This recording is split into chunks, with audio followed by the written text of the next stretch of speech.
Hello Group 402. This is our first weekly feedback video. I'll start by going over a frequently asked question that I received. It's regarding the turn-in of assignments, or how you're going to be getting them to me, because there was a change, as you noticed in the new guides. So during the first 2 weeks of quarantine, you would have the assignment on a day and then turn it in midnight that same day. So now there's a slight change.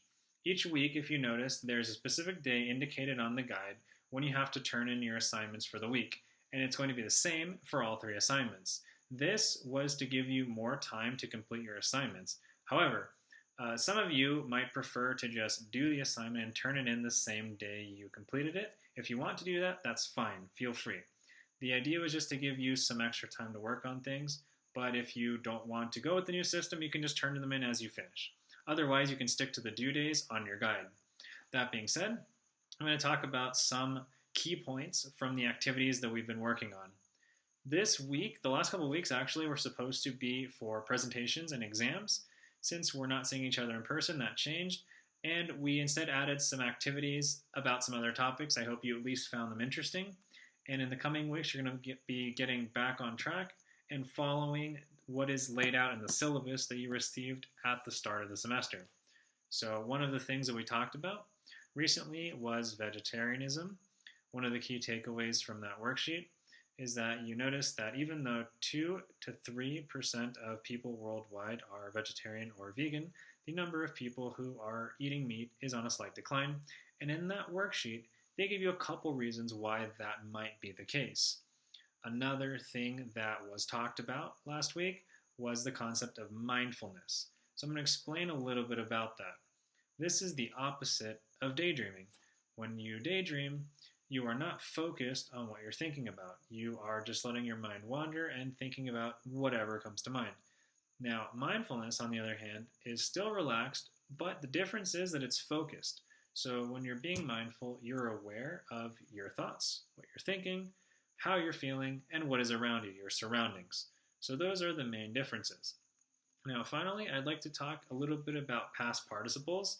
You had some reading and a couple exercises to do on past participles.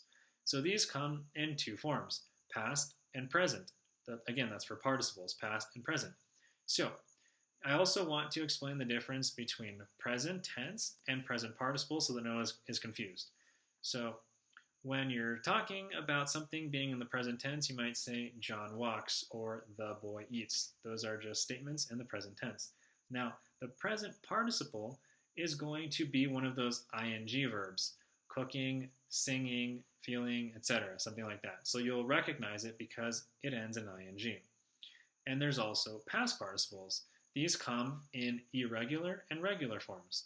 So when something is a past participle in the regular form, it usually ends in ed. You might remember that from class because we talked about it.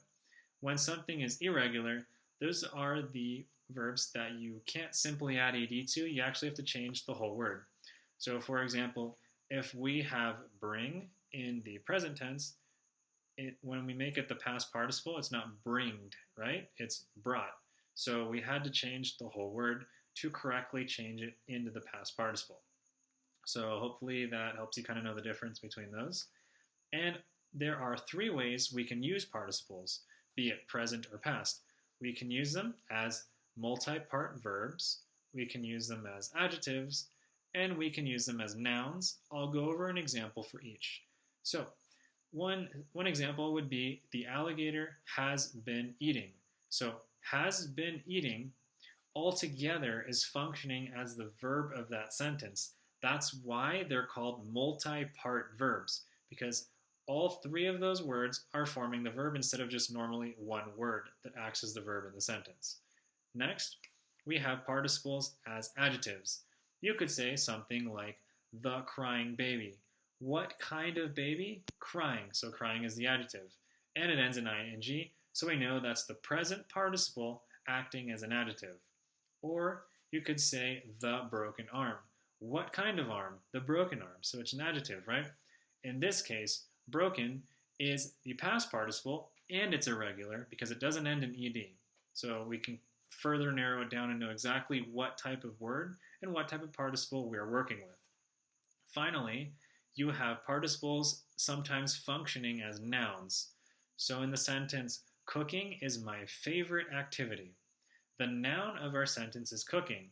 So you know that's the present participle, aka the gerund, because it's ending in ing, but it's also functioning as the subject of that sentence, the noun in that sentence, right? Cooking is my favorite activity. So those are three important concepts that you should have taken away from the activity on past participles. That's all I have for today. If you have any further questions or concerns, please let me know throughout the week. And in next week's feedback video, I'll be glad to answer them. Thank you and see you next time.